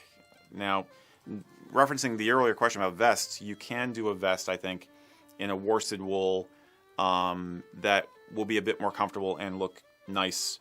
Make sure you have a linen dress shirt or linen blend dress shirt for the nice look, nice day wear look. Go with a vest that's a worsted wool, but perhaps a lighter color. Like a tan or something instead of the black. Don't use your Argyle vest that came with your Argyle set. I kind of dig the idea of linen kiltwear, linen jackets and vests for kilting, but linen has its own problems. It wrinkles real easy, and I don't like linen in that sense. It will show sweat. It'll show sweat. Yep. Yeah. So, you have a comment, Adam? I was just going to add on the lines of shirts and stuff. I found last summer, I was looking for something to kind of dress it up a little bit while I was here doing stuff. And I found X marks. Somebody there was recommending a number of the guys tattersalls. And there are some nice short sleeve tattersalls that you can wear with a vest. Yes. Like you said, don't do black, but you can throw on a tattersall with a vest and look pretty good and stay reasonably comfortable. Yeah. And I think lacking layers does not mean you have to look shabby. Clothing has adapted. We're emulating clothing that comes from a cooler climate. And frankly, Anglos have been doing this for hundreds of years, trying to bring European clothing into other environments where it really wasn't ideal. Look at what guys wear in the South wear for business wear. Look at the classic IBM short sleeve dress shirt, that's white. They wear that because it's cooler and more comfortable. Look at Bermuda shorts, for crying out loud. You're wearing a business suit but with shorts because you're in Bermuda, you're in the Caribbean. So in some ways, you kind of have to adapt. A good-looking tattersall shirt and nothing else, no other layers, you can still look pretty sharp. You don't have to have the layers to look nice. That said, I'm going to research a seersucker fabric kilt and matching outfit. With a Hawaiian print shirt. Well, the tie is going to be Hawaiian print. That's not enough. Okay. Well, we can hash that out later. The tie can also be Hawaiian print, a different toning Hawaiian print on a Hawaiian print shirt. True. I have to make sure that it's my clan's Hawaiian print, though. Ah, fair enough. Yeah. Fair enough. I have to research the official Stewart pineapple print before I go any further. Yes. But we're joking around. But basically, as we always say, experiment with it. Use a good undershirt. Use your body glide, and perhaps a lighter kilt. One other tip I will say: if your outfit and your aesthetic will permit it, you might want to consider avoiding the kilt belt in hot weather, because where you're going to build up heat in a kilt when you're wearing it is the midsection. This is where you're going to feel it, not down below because you're ventilated. Up here you might feel it, so the leather of the belt is an added layer of insulation that you may not want. Fair enough to say? Yeah. Yeah. And with that being said, aloha.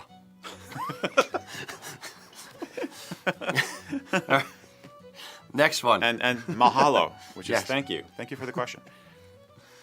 You got a question here, Lucas? We have a question. Okay.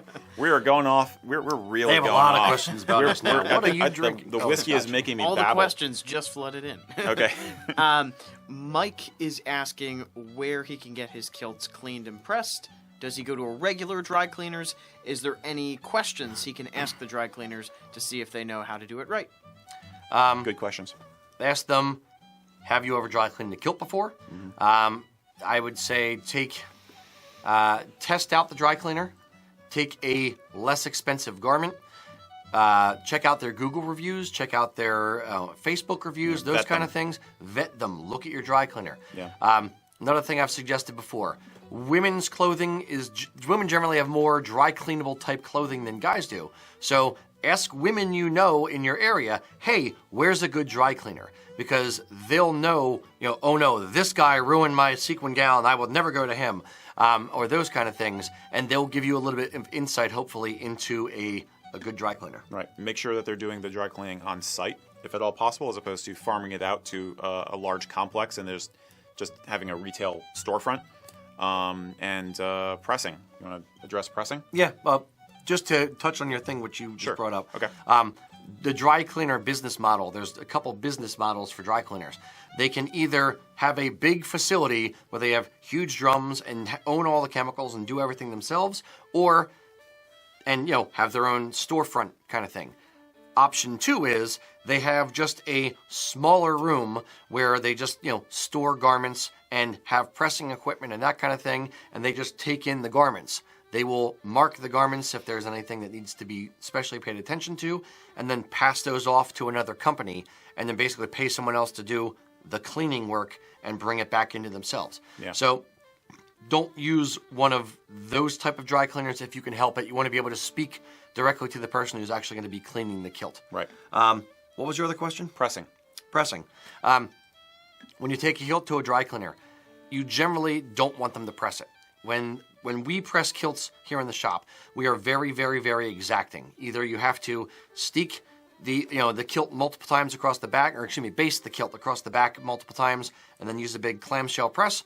Or the way we do it is we actually line up each individual pleat, and we tweak it literally by the millimeter as we're going down each pleat, and we're pressing each individual one. Yep. If you are off on your pleats by a little bit, by a half inch, it's going to be very noticeable in the back of the kilt. Yeah. So when you take your kilt to a dry cleaner, 2 reasons to do this. 1, it's difficult to do it right, and they're in the business of getting things done as quickly as possible, and they're not going to pay the same level of attention to the kilt that we would here, or that you would probably want paid to the kilt. And number 2, what did I have for number 2? It's more expensive. If you pay them to press the pleats, it's going to cost you more money. Back when we were dry cleaning kilts on a regular basis, when we did rental, it was like $350 to clean the kilt and like $650 to clean and press the kilt. It was like a good delta between the two. Yeah. So if you don't have them press the kilt, just clean it. It will come back 90 to 95% as good as it is, pleats crisp in the back kind of thing. Mm-hmm. And B, it's going to cost you less. Yeah. At some point, we're going to do a full-length video on how to press your kilt at home. That's one of those projects that we want to do once we have the new studio up, and we have the technical ability to make it look really easy to follow and good. I'll bear in mind that a 100% wool kilt is not going to retain odors or even dirt the same way other fabrics will. If you have an acrylic blend or a polyviscose kilt or something like that, it will need washing more often. But there are guys who only wear their kilts on occasion, and when they're not wearing it, they're hanging it nicely in a closet, and it's getting airflow, and it's not in danger of cat hair or any of that kind of stuff, and you don't really need to wash it that often. This sounds weird from a hyper-hygienic culture like we live in, but as long as you don't have major stains on it, or you've had some sort of horrible accident in your kilt, I don't know why. And you're wearing underwear. And you're wearing underwear. Your kilt will actually survive for a long time before you need to wash it. That's the beauty of wool. It's the beauty of 100% wool. It is really an incredible fiber. So as long as you're taking care of it. As long as you're taking care of it. And and here's a little tip for that, is when, let's say you go out to some ball, some dinner, whatever, you get home, you've only worn your kilt for about 4 hours, but you've danced a little bit, cut a bit of a rug. At the end of the night, lay your kilt open and let it dry for at least overnight, if not a full day. That way, any moisture, any dampness in the kilt has a chance to evaporate. Yep. You never want to put your kilt away wet. Yeah, like a horse. Yeah. Yep. Just like a horse. That's exactly what I was thinking. That's what I was thinking. Damn wet horses. But seriously, that's basically it. Yeah, always vet the dry cleaner and press it at home. Yep. Okay. Cool. Lucas? Another question. This was from very early on when you guys were chatting about Tartan Day. We're blahing about Tartan Day. Yeah, I wanted to circle back to it. Gentleman is saying he doesn't have his kilt ready yet, but he has some other stuff to go with his kilt. What should he do to dress for Tartan Day? Any suggestions that you guys would have? It reminded me back when DVDs first came out, I actually bought a DVD before I bought my first DVD player. So I was just, okay. I was really excited about this movie, and I'm like, now I need to get a DVD player. For Tartan Day, I'd say necktie, Scottish tartan necktie, pocket square, something to that effect would be reasonably inexpensive and allow you to do something quickly. Yeah, I don't know what kind of stuff you already have. Going to the nature of the question, if you bought like a kilt pin. You can wear a kilt pin on the lapel of a suit jacket. If you have a bit of tartan, you could do like Rocky said, like the pocket square, or invest for $30 in a tartan necktie. A suit is the nicest way to go. I would not recommend wearing a sash. I would not recommend trying to wear your kilt hose on the outside of your trousers, or anything like that. Plus fours? No, that would be the exception. But most kilt accessories are really meant to be worn with a kilt. Yeah. The jewelry is the exception. A Glengarry or a Balmoral, preferably with a cap badge if you want to show off your clan loyalty. Those are great. You can totally wear that with a suit or even a polo shirt or whatever. Just go with the simple jewelry stuff is what I would say, and not worry about the rest. Or if you're at a Scotch tasting, tartan blindfold. Underrated accessory. Yes, that's true. That's true. The tartan blindfold. They're getting more popular though. I saw a video. Well, they have to match the kilt. Yes, in America they do.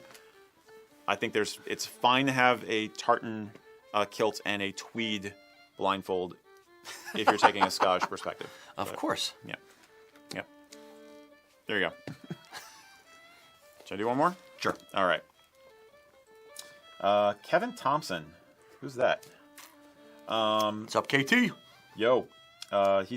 He asked us if we could talk about the differences and difficulties of making kilts on a bias versus normal pleating. Sure. You might want to explain bias versus not bias. Yeah. When you sew something on the bias, it means diagonal. So basically what he's referring to is taking a kilt, instead of the warp and weft being horizontal and vertical, it would be kind of a crisscross X type pattern. Oftentimes you'll see a tartan vest done on the bias, worn with a kilt. It's a very smart look. I've actually done a kilt for myself on the bias just to see what would happen. It was one of those, like, in my brain, I just had to see it exist. So it was an abomination to the Lord our God. It was horrible. I would not do it again. The thing that I actually ran into immediately, I did this probably 10 or 12 years ago. Before I met you. I don't remember ever it's been a long time. Okay. It was PV fabric. It was the Sutherland tartan.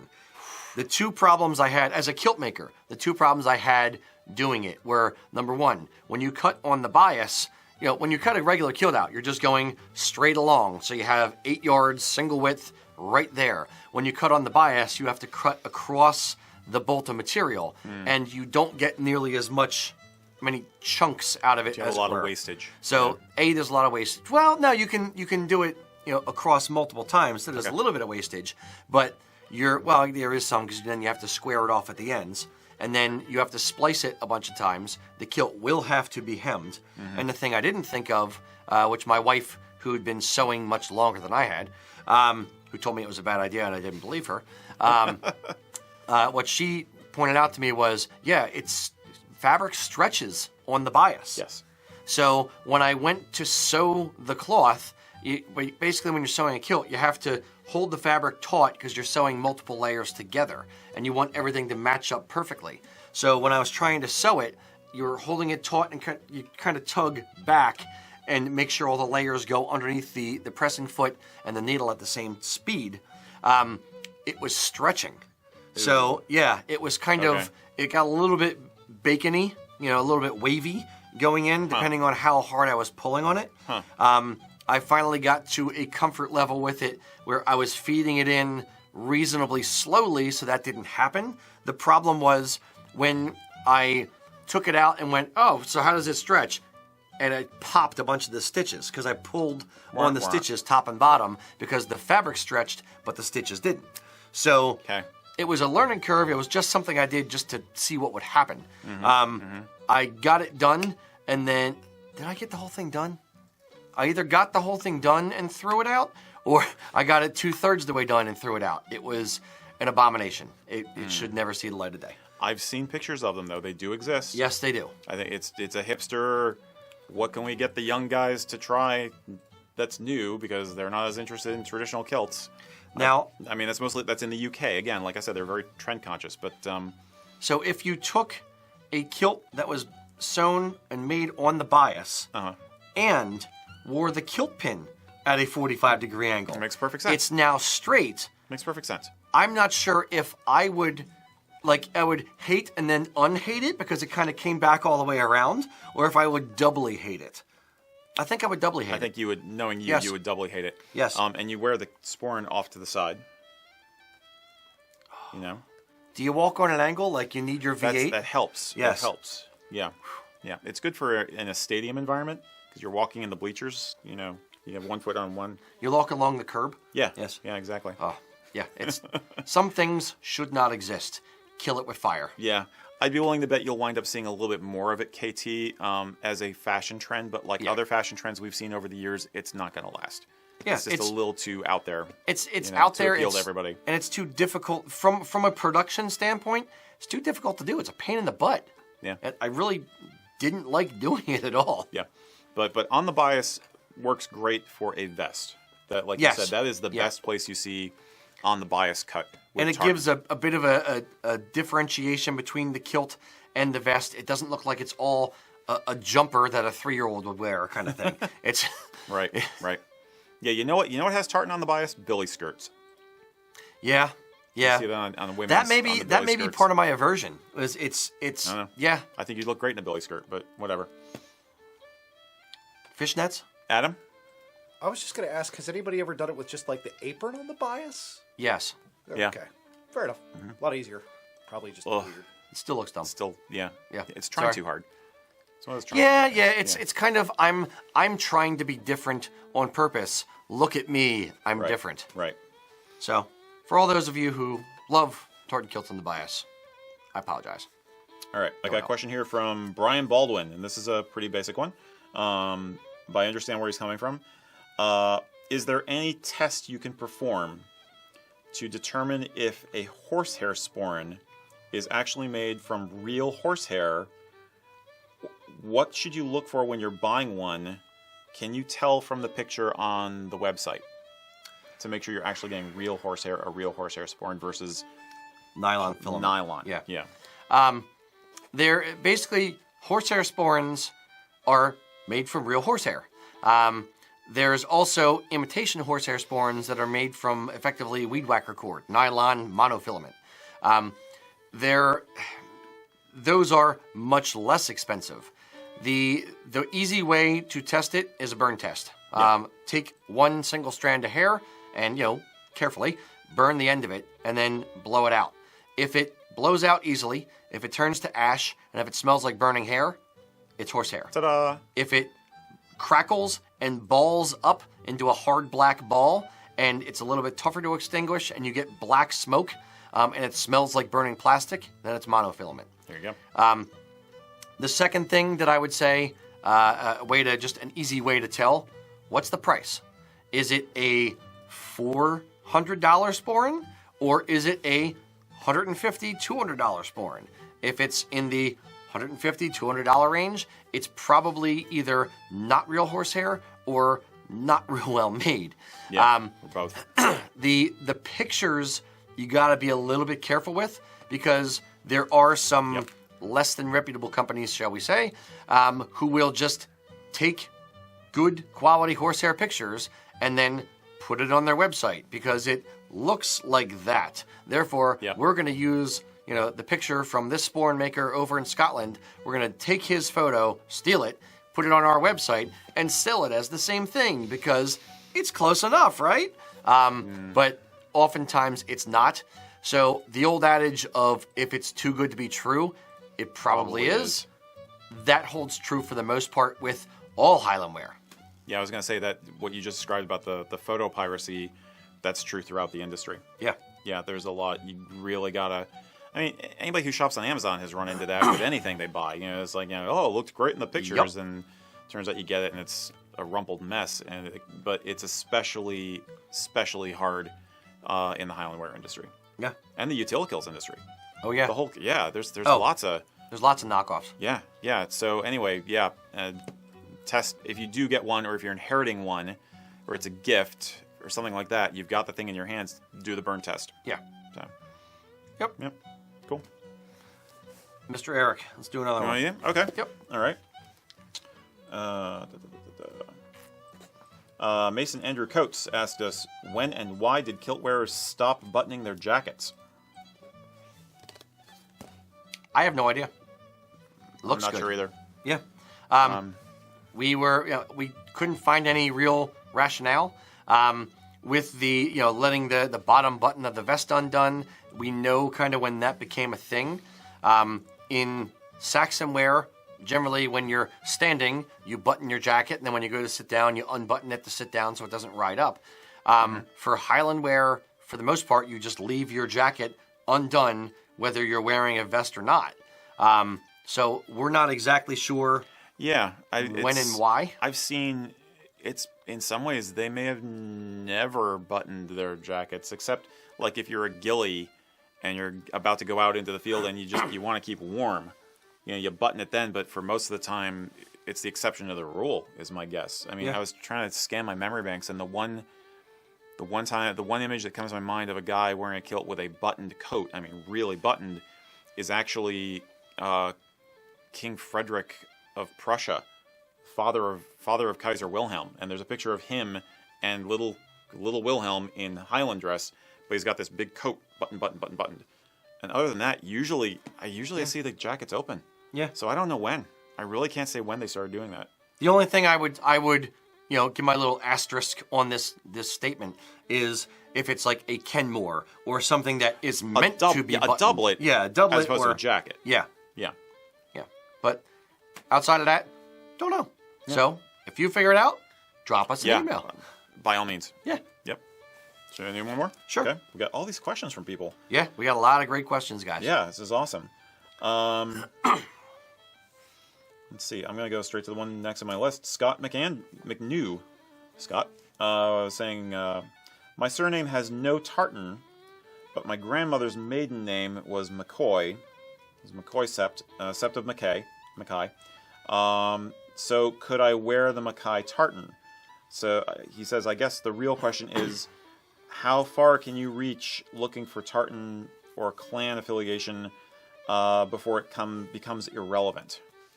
How vague of a connection is still a valid connection if you're trying to do the clan thing? Yeah. It's your personal comfort level. What is your connection to anything in your past? As you go from your parents to your grandparents, you go from 2 to 4, then 4 to 8, then 8 to 16.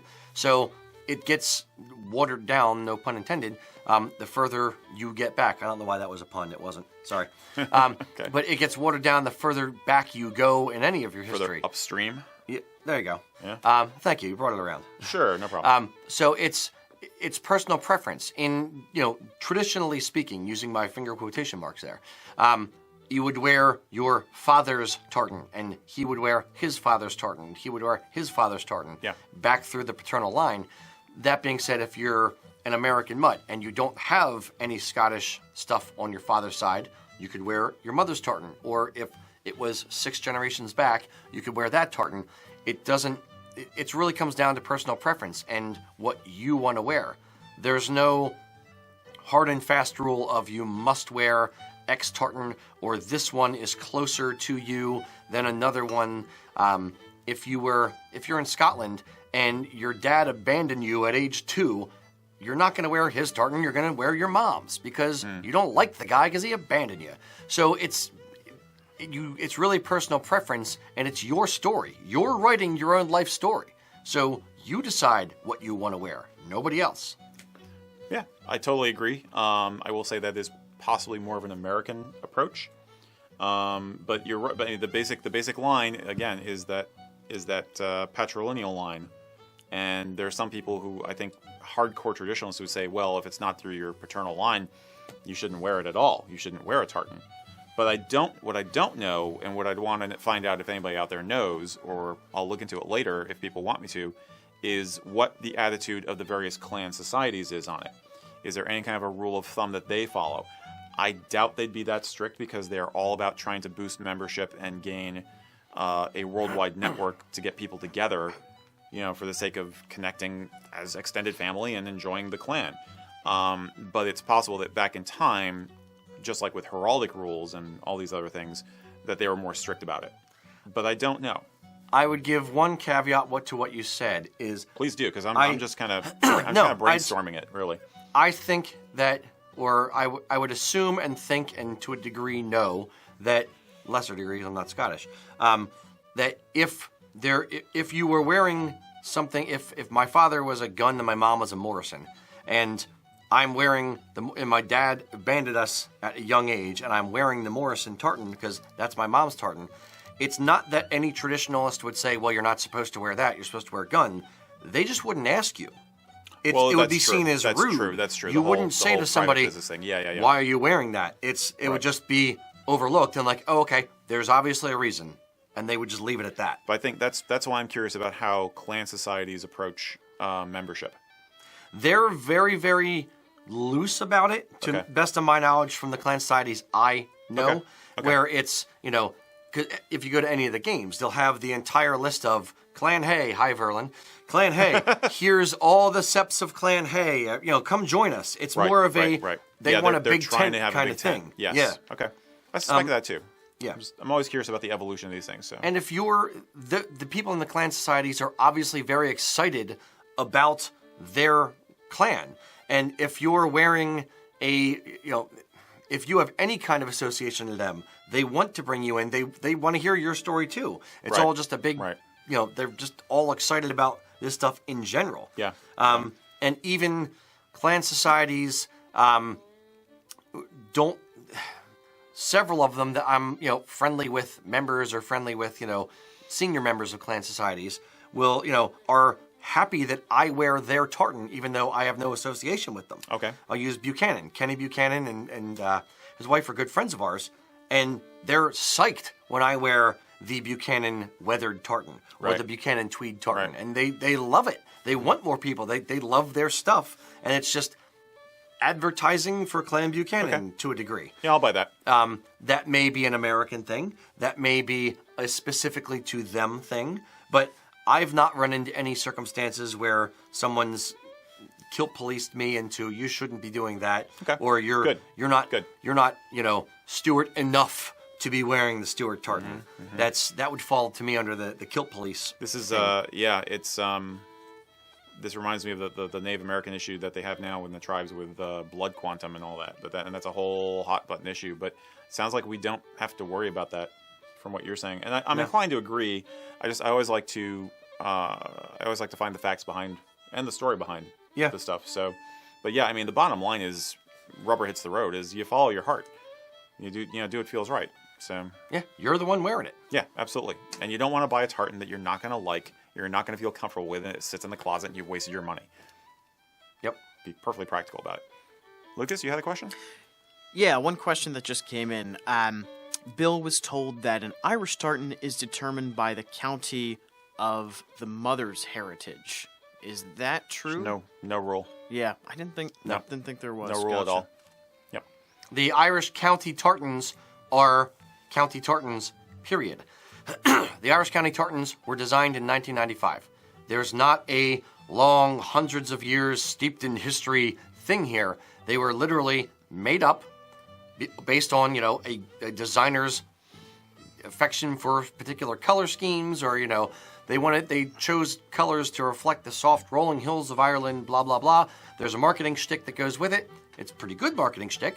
But it is nothing like long historical background to it. None of them, to my knowledge, have been adopted as official by any of the Irish counties. They're just good-looking tartans that, through wanton usage over time, in the last 25 years, whatever it is, have become good symbols for Irish counties. But there is no rule of the Irish ones go through the mothers and the Scottish go through the fathers. That's patently untrue. Right. Yeah. So wear it. Yep. And ultimately, I'll say this. The Irish tartans are district tartans. They represent a county, a region. So if you're just fond of that region, you don't have to have lived there or had family that lived there. If you like the area, wear that one. Or if you just like the colors. It's akin to like a universal type tartan where it's not associated with a name, it's associated with a place. It's like wearing a shirt that says, I Heart New York. It's a lot classier than an I Heart New York t-shirt. Well, you can't wear that for formal? Bow tie? Utility kilt? Stop. Come on now. Don't you tell me what I can do. I'm not responsible for him. This actually dovetails, and you've essentially already answered the question, but Cyrillus McCoy had said, as many of us of Irish descent are aware, there are few clan/family tartans. Knowing full well that a family could have a tartan designed, would it be acceptable instead for a family to adopt one of the county tartans as its clan tartan, or would that be very bad form? If you wanted to have a family association with a tartan, could you just use the county tartan, or should you go the whole 9 yards and actually design a tartan for your family? And I'm saying family because while you have very strong family associations in Irish culture, technically they're not clans in the sense of having the clan system that they do in Scotland. Yeah. Is it okay for me to say that the Wexford County Tartan is the official tartan of my O'Neill family? If I want to do that, or something. There's actually an O'Neill tartan. That's one of the few. Okay, well, that was the first name that came to my head. You couldn't, because there's no clan leader. There's no pope for your family who is going to if you're Catholic, there is a pope for your family. But there's no family head of the broad family who has the authority to approve anything for it. You're not beholden to anyone the way like Scots are beholden to Lord Lion or the clan chief or any of that system that's set up. So correct. And it's unless you have an email list of all of the people with the name Murphy on it, or O'Shaughnessy on it, and you have a democratic vote on will this be the tartan, then no. And the other thing I would say, it's not that it's poor form, because it's not poor form, but you're basically saying, okay, I'm going to pick this one that already exists, already has a name, already is copyrighted, because they are copyrighted, from this commercial entity, and I'm going to take that and make it my own. I don't know if it's legal to do that. I don't think it's weird. I don't think anybody would stop you, because they just mean they'd be selling more tartan. Fair. The mill is probably not going to have a problem with it. But I don't know how you would claim it as official, because there would be no way to make it official. The tartan register would not let you do it as official, because they would say you don't have the authority to claim such a thing. Yeah. So I'd say if you want to try and establish an organization, whether it's your friends or your family or a branch of your family, like the local, the Northampton, Pennsylvania O'Neills, then maybe registering a tartan you design yourself is actually the smarter way to go. Yeah. If you have the group to support it, because it can be an expensive process to get all those kilts made. But it's kind of more fun too. I would argue that it'd be more of a creative exercise and very much more of an American thing to do, to design your own tartan and claim it and build the culture of your group that way, rather than just say, let's all wear Wexford. Now you could also take Wexford and tweak it and make it different if the O'Neills were all from Wexford and your entire family line. And we're just playing with the names. We're not trying to imply anything about where the O'Neills are from. And you could take Wexford and tweak that design and say, okay, the O'Neills of Wexford, something to that effect. Yeah. But one thing I'll point out is we designed a couple tartans recently for some customers, and the tartan register in Scotland has gotten more strict with their rules than they used to be. Okay. Something I've noticed, I'll say. Okay. Where we had a gent who was he had some official title for a particular tract of land in Scotland, although he lived in the U.S. Okay. And he had mountains of documentation on this is, it's handed down to him, he's the next one kind of thing. Okay. And the register gave me a lot of pushback on calling it what he wanted to call it. And they ended up registering it as a personal tartan to him. He wanted to basically create a tartan for the title that he was inheriting.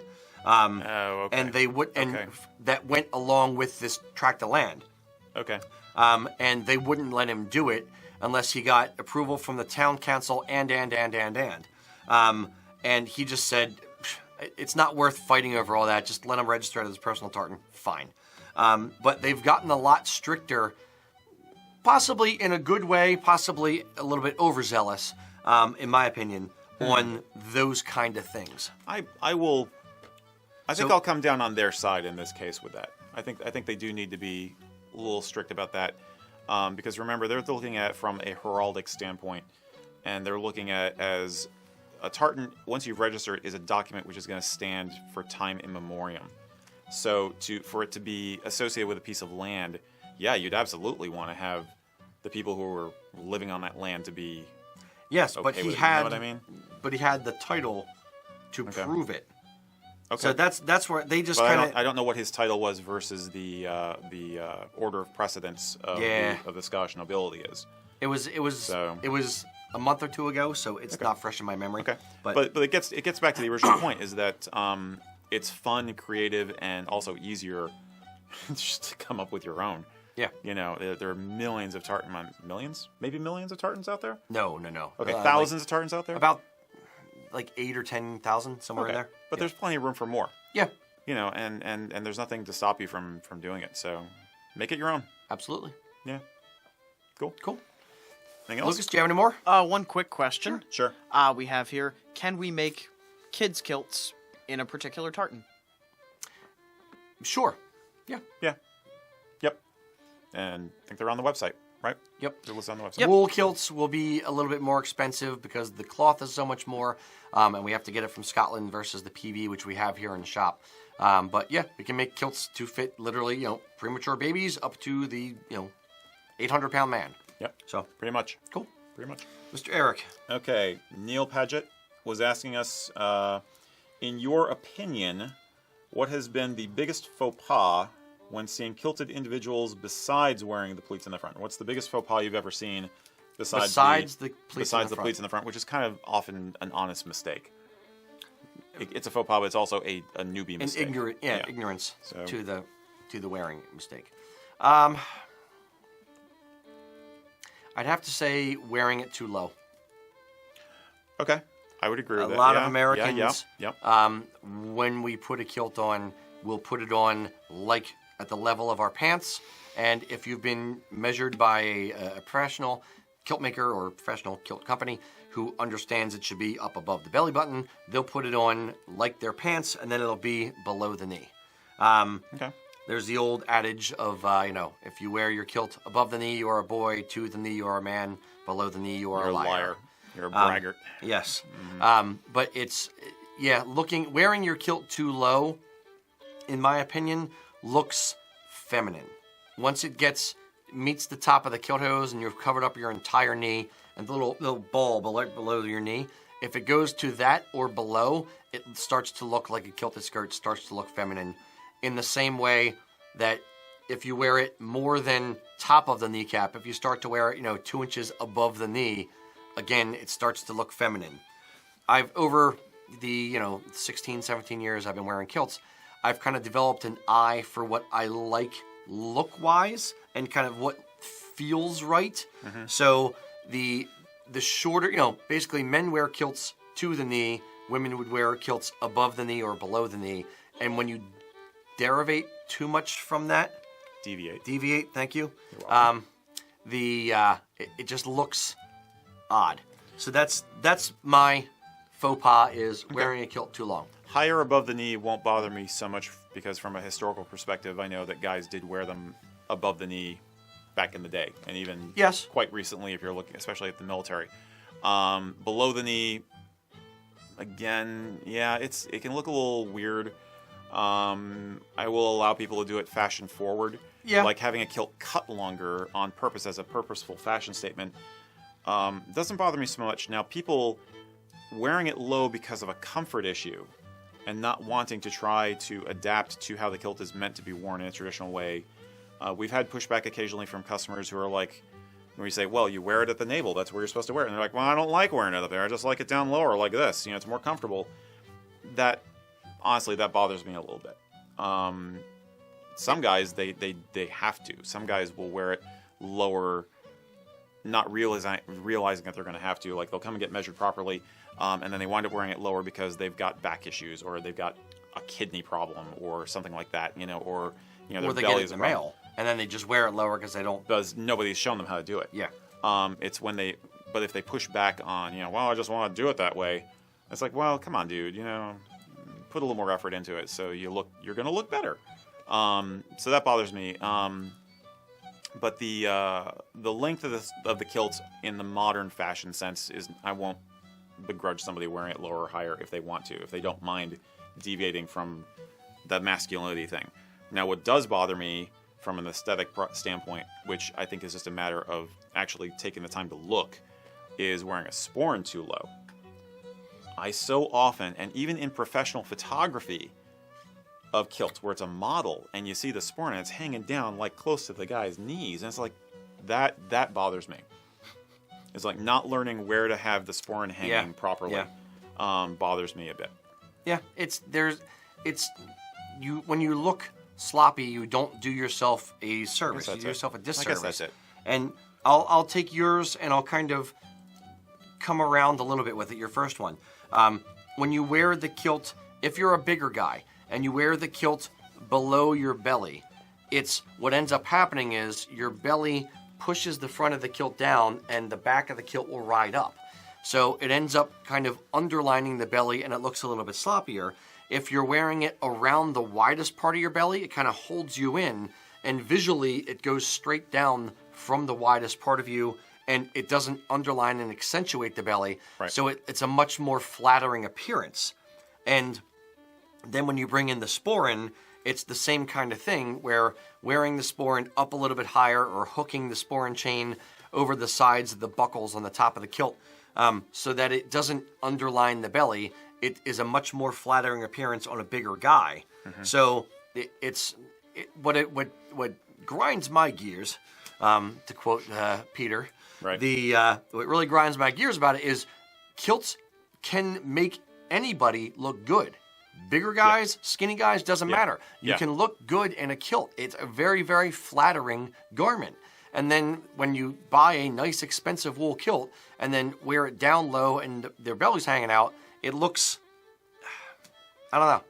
I think it goes against the grain. It's not so much that it's a faux. I don't think that faux pas bother me so much as if people make an investment in some of this stuff and then they don't put in the effort. And that's fair. I don't mean that to sound harsh. I'm basically saying, no matter what you're wearing, if you want to look good and you want to look dignified and you want to earn respect from people because you look on point, then you owe it to yourself to spend some time, that little extra time, looking at yourself in the mirror in the morning to make sure things are looking together. Now, I'm a clothes horse. I'm very much into clothes, so I'm biased in this sense. But I'd rather little faux pas are forgivable, but looking like you just didn't care. Yeah. Bothers me. If you're gonna spend It's the not- money, it's- yeah. and you're gonna go 90% of the way there, just pop in front of a mirror, fix the tie, pull the kilt up, move the sporran so that it hangs nice and flat. Done. Yeah, I think that's what gets back to me from a heritage standpoint is that when I see people who look sloppy, in my experience, a lot of time those are the same people who kind of treat this as more of a toy, and they don't take it seriously in terms of being a sincere student of the culture. Yeah. The people who really care about their heritage or care about presenting the culture, or even just the garment itself well, tend to take a little more time to make sure everything's straight. If you have to make accommodations because of your body shape, fine. You know what I mean? Yeah, you're a human being. Things happen. You gotta deal with it. But I don't know. I'm rambling a little bit. Forgive me. If you're wearing it casually, fine. Don't worry about it. None of these faux pas matter if you're just wearing it to go hiking or going out to a bar on a Tuesday night. If you're wearing a utility kilt, they make a beer gut cut specifically for guys to wear it lower. But yeah, and it's like, and we will.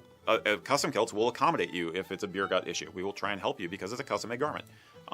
So I guess that's it. It's not little faux pas. It's if you either intentionally or by accident project a lack of respect. Yeah, that's what bothers me. Yeah, I'll give you that. That's my soapbox. I'm gonna get down off my soapbox. We're now off. Yep. Okay. Bosch day. Zen. Have some scotch. Sure. Well, it's only the McCoy that's left. Forget it. Where's that bottle? All right. Yeah. We'll do 2 more. Okay. Do we have any from the audience, Mr. Lucas? Nothing. All right. We lost them all. That's all right. Okay. We had plenty. Okay, here's a practical question. John Davis is asking us, how do you pin on a fly plaid so that it stays put? Brooch pins always seem to be as thick as nails and have done some minor damage to my jacket. Also, it always seems to migrate outwards towards the far edge of the epaulette it is under. Thoughts, please. Okay. Cry for help. Damage to the jacket. Thick as nails, damaging jacket. I'm concerned that what's happening is he's actually pinning it to the jacket. Yeah. John, if that's not the case, John, then correct me. No, I think that's what he's, and that's exactly what he's getting at. Okay.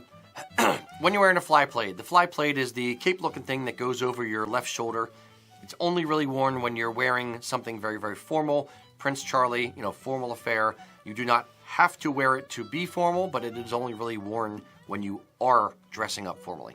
The plaid brooch attaches, right at the shoulder, or just below the shoulder, I should say, right in the kind of the hollow, the top of your pectoral muscle. The plaid brooch attaches to the fly plaid. It should not go through the jacket. Fly plaids are great for pictures and horrible for everything else. So horrible for everything else. Right. It's not a very practical thing. You're literally just taking, 80% of the cloth hangs down the back, 20% hangs down the front. So no matter what you do, it's going to kind of pull at the lapel of the jacket as you're walking around. Since your shoulders kind of slope down into the outside, it's going to probably pull down and slope to the outside. There are some tricks to kind of get it to kind of stay put. The best trick I could give you is on the underside, on the back of the jacket, and maybe underside on the front of the jacket as well, use some safety pins, some smaller safety pins, and kind of tuck it through there to hold it in place. But it's not a very functional thing to wear. As I said, it looks great in photos. It's great for your wedding photos and that kind of thing, but it is not, if you're going out dancing, leave the fly plaid on the chair. Yeah. So yeah, and the safety pin thing we often recommend, even just very temporarily, just for, say, a wedding, because that's the most common context we run into this, during the ceremony and during the photo shoot. So you're not damaging the jacket, you're not leaving them in there permanently or anything like that. The brooch itself doesn't attach to the jacket. It is just a counterweight and a catch. So when it rides up, it catches on the epaulette by design so that the thing doesn't fall off your shoulder. So yeah, don't damage your jacket. It's not worth it. And enjoy the brooch temporarily. and then take the thing off, drape it on the mantelpiece or something, put the fly plate up there and put the brooch on the mantelpiece or something. But, make a little pretty diorama. yeah. I mean, you want to be Celtic Superman. Fly plates look awesome. They are incredibly dashing, but they are not meant for anything more than a highly ceremonial occasion. Yep. I agree. Yeah. Cool. We'll do one more. One more. All right. Maybe something a little different here. Ooh. Yeah, we'll see. Let's see what I got. And for everybody who submitted questions, don't worry, they won't go to waste. We keep the questions. Yeah, we don't throw anything away. Next month when we do this, we have some fodder for next month as well as answering the live questions. Yep. Okay, Martin McGrath asked us, what are some of the traditions behind solid color? He says solid color tartans. I think he means solid color kilts. Sure. Yeah. You could solid include color shadow kilts. tartans in that, I suppose. But Yeah. Well, they're not really traditional. Yeah. Solid color kilts, whether it's tweed or, solid color wool, worsted wool kind of cloth, go back a couple hundred years at least to the McCoy prints. John Brown, I think you said? Yeah. The McCoy print of John Brown. MacCleay, I believe is how you spell McCoy. Look those up.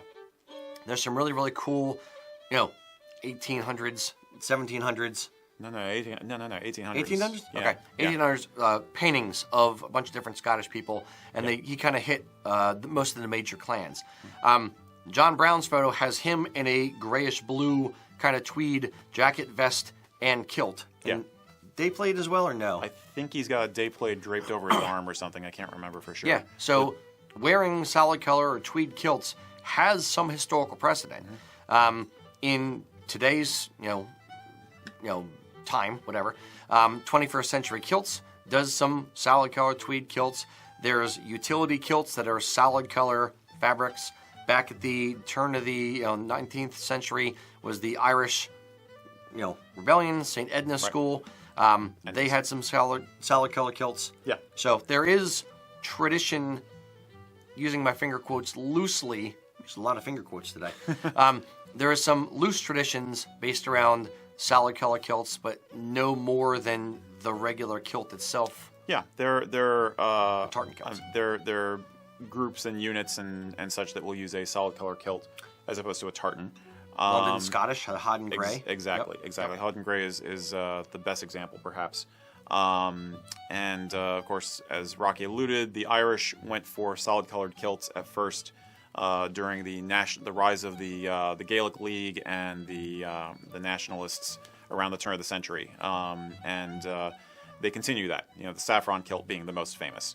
Other than that, it is a fashion choice, and you play with it in that sense. A tweed kilt or a solid color kilt can be a nice alternative. We have customers who will do a tweed kilt or something in a solid color or a shadow tartan as an alternative kilt or a more casual look kilt. It's a nice way to show off accessories because you have basically a blank canvas. So if you have a really cool looking sporran or kilt pin and such, it's nice to show those kind of things off. More of a contemporary look. But in terms of other symbolism, there really isn't any. It's basically just an option. Yeah. Outside of the Irish thing with saffron and solid color green, there wasn't a whole lot of symbolism in solid color stuff. I think for someone, I have other pictures of Victorian gentlemen in tweed kilts as something you'd wear out in the country estate. Like when you're going to the hunting estate, it was very appropriate because you're just out there kind of hanging out. It's very informal, and of course, Victorian informal is a lot more formal than modern informal. Yeah. But it was considered more naturalistic, and I think that's why John Brown is pictured in one in his portrait. Okay. Because he's not representing a clan there; he's representing the fact that he was the ultimate Ghillie. He was the ultimate outdoors, manager kind of guy. I'd be curious if there's any estate tweeds. Estate tweeds meaning tweeds for a particular. That have been worn as kilts? I'd be willing to bet there are. They're kind of like district. Estate tweeds are kind of like district tartans. Certain estates or areas of land in Scotland may have their own tweed just for themselves. So I'm thinking if I was a estate owner or some higher up in the estate, the head butler or whatever, I don't know. would I want to wear a kilt, but in the estate tweed, as something to represent the estate?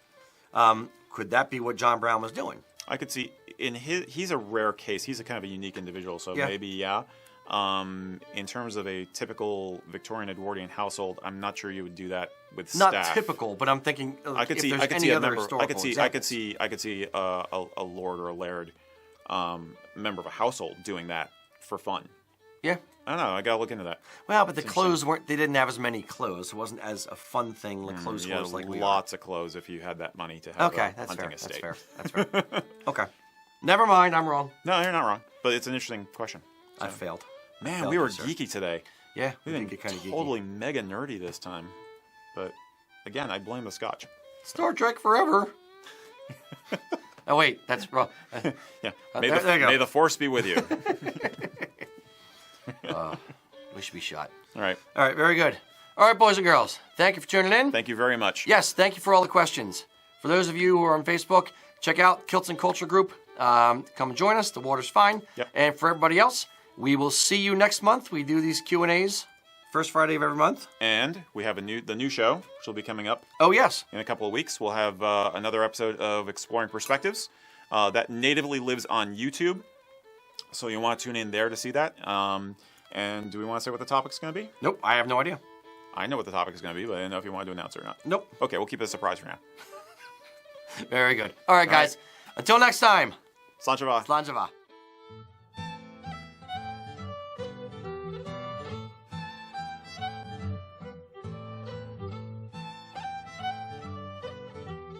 On today's episode of Kilts and Culture with USA Kilts, we see if we can tell the difference between good Sach. Good Sach. Good Sach. I'm Klingon. Good Sach. Kaplok. Haha. You think you're Scotch? It's better than mine. They're joking. Yeah. Hi. Wax on. Wax off.